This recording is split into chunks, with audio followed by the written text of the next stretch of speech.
Watoto wengi wamekuwa wakiathirika zaidi na matukio mbalimbali ya ukatili dhidi yao, jambo ambalo linawakosesha haki za msingi, kuanza kuishi kwa unyonge. Ni wazi kuwa tatizo la ukatili dhidi ya watoto linahitaji kupatiwa kipaumbele na jamii nzima ili kuwapa watoto haki zao za msingi na kuwalinda. Na hapa wakili wa kujitegemea Hamis Karim na afisa maendeleo ya jamii kutoka Bumbuli, Abubakari Mayo, wameonyesha kukerwa na ukimya wa jamii juu ya masuala ya ukatili wa kijinsia kwa watoto, jambo ambalo linaonyesha umuhimu wa kutoa taarifa na kuwajibika ili kusaidia watoto katika mazingira ya uhatari. Tuna wajibu wa kwenda mahakamani. Sisi kama raia wema tuna wajibu wa kwenda mahakamani na kutoa ushahidi. Wazazi pamoja na walezi wawe tayari kushirikiana na vyombo vya dola kiwemo polisi pamoja na mahakama kutoa ushahidi ili haki za watoto ziweze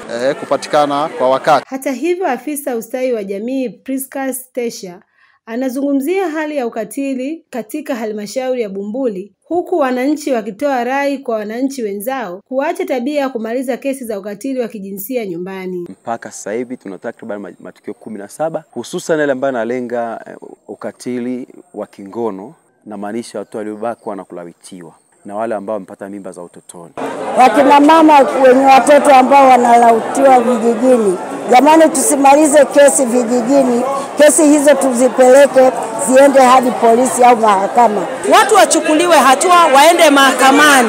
Na wewe mzazi ambaye umeona kwamba lile tendo umeshuhudia kwa macho, nenda katoa ushahidi kumsaidia yule mtoto wa mwenzio ili aweze kupata haki yake. Watoto wanalawitiwa, wengine wanawake wengine wanabakwa.